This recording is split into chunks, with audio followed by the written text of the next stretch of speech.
setting off from Hawke's Nest early this morning, the 50 or so remaining paddlers battled their way just a few kilometres down the coast to Zenith Beach at Nelson Bay. Here, a short course was marked out for paddlers to complete laps to make up the 61 kilometres distance that would have been covered on day 2 had the conditions allowed the race to proceed to Newcastle's Merewether Beach. I suggested to race organiser Greg Jarmain that having this part of the coastal marathon race reduced to paddling the quieter waters questioned the whole credibility of the event. There is no way in the world we're going to send them out off the coast with a 30 knot westerly blowing and say, well, bad luck, you're not strong enough, it's a race, you drown, that's bad luck. Today, another 6 paddlers pulled out, including the overnight leader Max Abbott from Byron Bay, who suffered wrist problems. This afternoon, a new leader emerged from the water with Chris Holmes from the entrance. He was second overnight, and tonight holds about a 6-minute lead.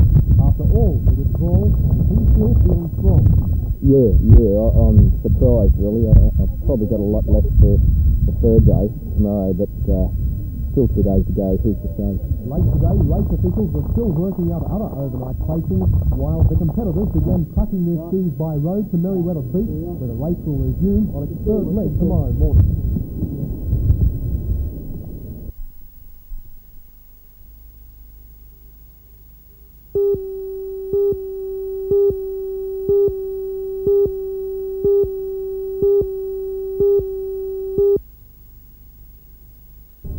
New South Wales has almost 1,500 aircares.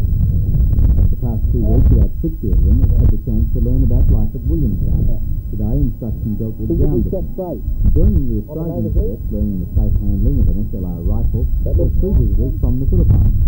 Cadet officers Michelle Tempento and Leah Payne, and Arthur Abad, who has the impressive cadet rank of Lieutenant Colonel. They are accompanied by Mrs. Dolores Raimondo, a director of the Philippines Aerospace Association. The civilian about 2,000 young people are involved in the Philippines Air Cadet program. As well as the Philippines, Australia has cadet exchange agreements with Hong Kong, Malaysia, Singapore and the United States. Fire off reaction in an aim position. Safety back to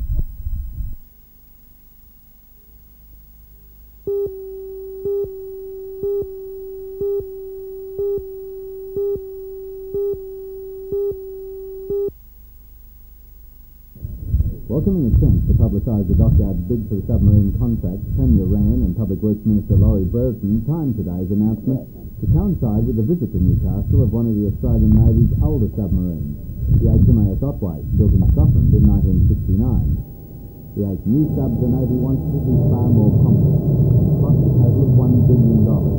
An overseas company yet to be selected by the federal government will build the vessels in Australia, most probably either in South Australia or at the Strait dockyard. The $3.4 million investment announced today certainly won't hurt the dockyard's chances of landing that contract, although in fact the money needed to be spent to make the yard's machine shop competitive.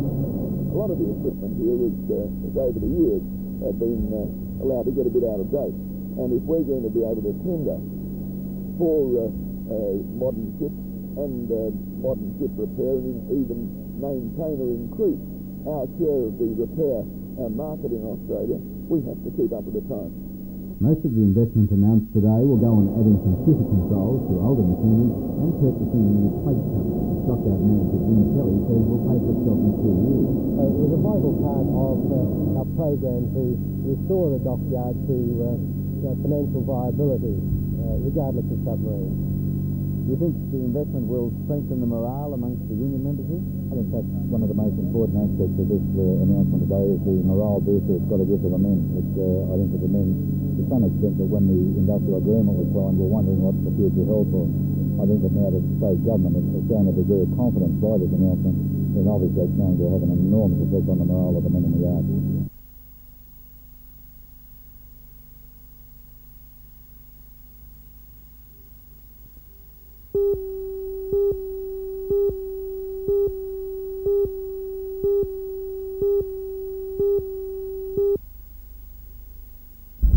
Redevelopment of Newcastle's East End and foreshores has been a political talking point for so long, some doubted the day would ever come when work would finally begin.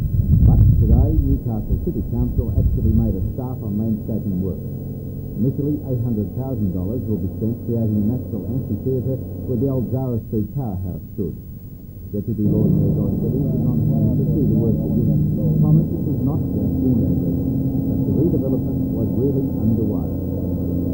They've started on the design in relation to housing commission flats up on the top portion here, and in this area here is going to be the amphitheatre, so it's all on its way. The council's in fact expending its money, and that's the money that it has available, and government, both federal and state money, will be available in turn.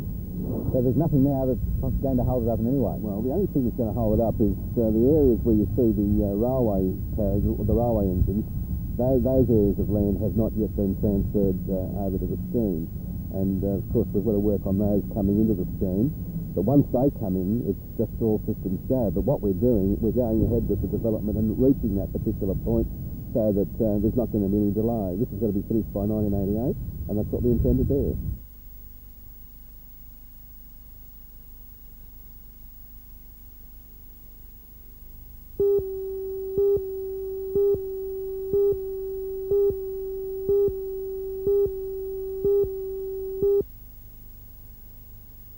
You won't only be seeing karate, you'll be seeing karate, taekwondo, jiu-jitsu, kung fu, and they come from all over Australia and also overseas to compete in this tournament.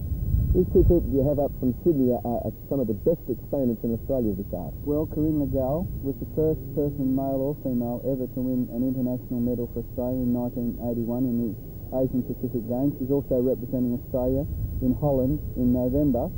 Carol Igor was the Open Martial Arts Circuit champion last year, and he is making a comeback after a very serious accident in March this year, and it will be his first comeback since the accident. This is a fast-growing sport in all divisions of the art, and tomorrow we're going to see the very cream of those people from, I believe, all over. Well, you'll see them from all over Australia. They come from as far away as Cairns, Tasmania, South Australia. We even have some visitors from New Zealand here tomorrow. A lot of people think it's a violent sort of sport, but it's not really, is it? I suppose most people that don't understand would think it is a violent sport, but it is an art, a definite art where people work on a point accumulation system. And tomorrow, as well as sparring, we'll be having kata and also a demonstration display as well, or a demonstration tournament where people will be demonstrating weapons and all different aspects of martial arts.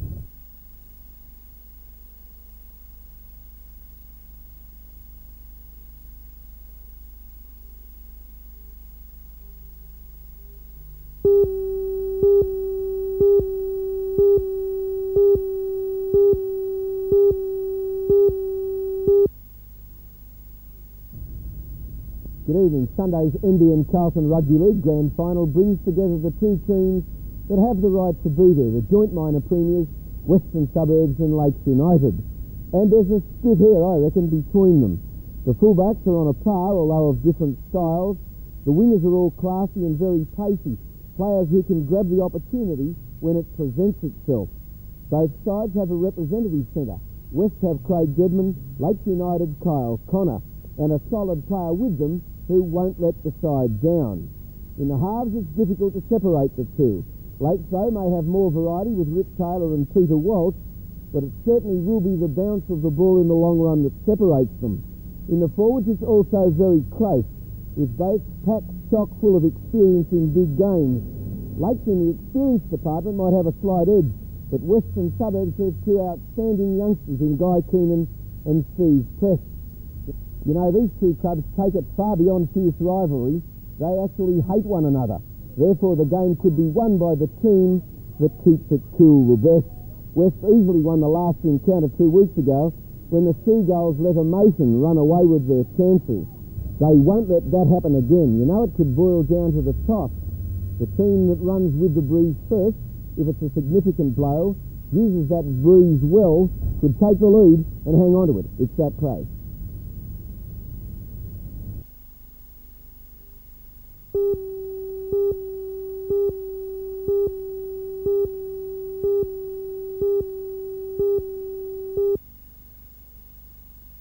One famous event to be affected by the change of venue was the annual parade, which flowed into King Edward Park after starting from its traditional finishing place, Civic Park. It was a walking parade without the usual float and was enlivened by clowns and characters like these. For the 7th day in succession, the park came alive with sunshine and children. This natural street amphitheatre, without any of the space problems of Civic Park, has been a great success. The performers can also claim much of the credit for Matara's success, showing that community theatre and music are undergoing a tremendous growth in popularity. Visitors to King Edward Park may have noticed a large number of sailing craft out to sea. The spectacular Matara Ocean Race was being run. Organised by the Lake Macquarie Yacht Club, the boat sailed from Swansea Heads to Newcastle Harbour and back in a light wind. Seen from the beaches, they made a memorable sight. Approaching the heads after almost 3 hours sailing, it was Stick, skippered by Roy Phillips, which held a handy lead. He was first to raise his spinnaker and head towards the Harbour Buoy, followed by Quo Vadis 2, skippered by Russell Marks. The leading pair would hold their lead all the way back to Swansea, with Ali Baba, skippered by Jim Nicholas, crossing the line third.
And very special this association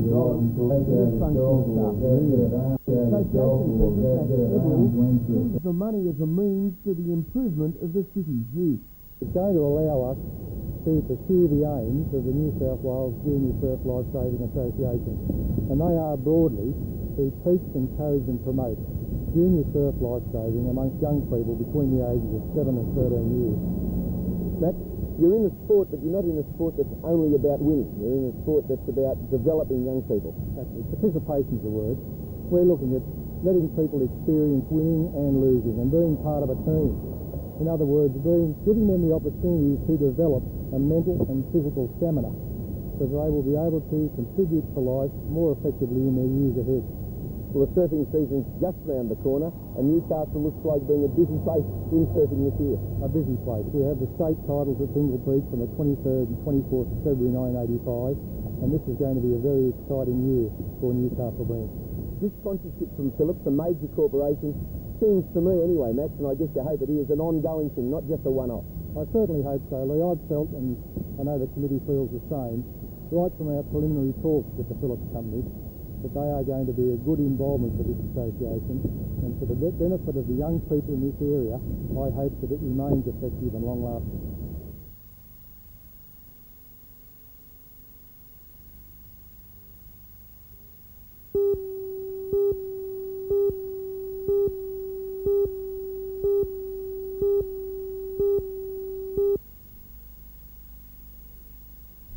The area of concern to police is bounded by Gordon Avenue, Glebe Road, Chatham Road and Denison Street in Hamilton. There have been 14 houses or units broken into since the beginning of last month, 10 in the past fortnight. A police survey has revealed that the robberies are often carried out in daylight, especially late in the afternoon. The robbers are after money, video recorders or television sets. They usually get in through an unlocked door or window, and in one case, the owners of the house were gardening in the backyard at the time of the robbery. We believe that it's probably the responsibility of one person or one group. The general mode of entry always seems to be the same. This map shows the area in question. The black pins are robberies at night, concentrating around the housing commission flats near Hassel Avenue. The blue dots are daylight robberies. Sergeant John Hakes says such surveys are very helpful in locating problem areas and crime trends. To identifying areas of high risk at certain times of the day, and obviously we can then pay more particular attention to those areas where they need it. Does that mean stepped up police patrols? It just means concentration of police patrols in those high-risk areas.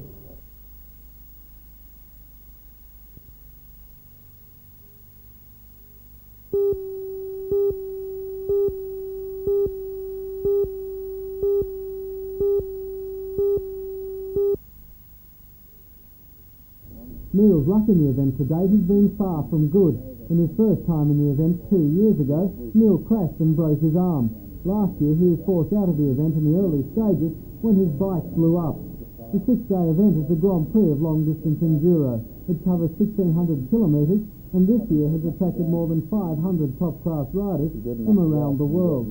The event is much longer than any held in Australia, and according to Neil, this makes it tough for Australians taking part. It's pretty hard to prepare yourself because we don't have enough long events.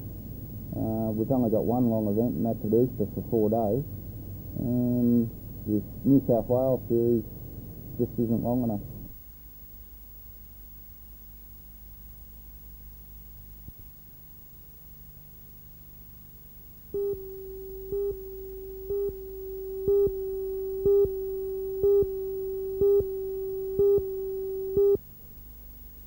I suppose in a sense it can be a disadvantage. Obviously we'd have preferred to play at home, but we're not going down there afraid of them. And sometimes these teams, if we could sneak an early goal, you'll find that their support turns against them.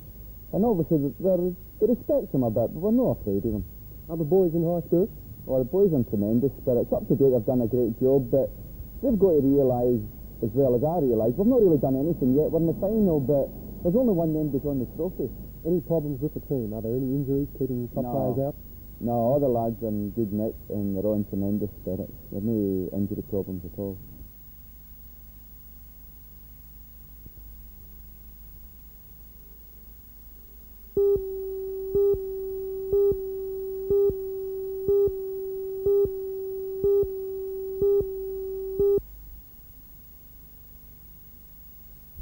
Newcastle Strait Dockyard is only one of the country's shipbuilding yards vying for the lucrative submarine replacement contract. Mr Scholes told Parliament there had been detailed and competitive bidding from most states with local and federal support. The Premier Mr Wran announced late last week that the Strait Dockyard would receive an injection of $3.5 million to enable them to upgrade their machinery in order to compete for the contract. At today's submarine workshop, Commander Tony Carter of the Navy's new construction submarine project said, however, he felt a modular style of submarine construction would enable Australia to be much more competitive. What we have to do is to take all the bits of the submarine and divide it up as much as possible and support it with dimensionally controlled drawings and high technology equipment and design tools, and then we'll be competitive, because then we don't have to have everybody going down into the dock, up into the submarine, down into the submarine with all their equipment and all their pieces in order to get them fitted. It's a very important aspect of being competitive in Australia is modular construction, and I think that without upgrading our total facilities and the way in our total project management approach, we will not be competitive enough to be able to beat the European prices.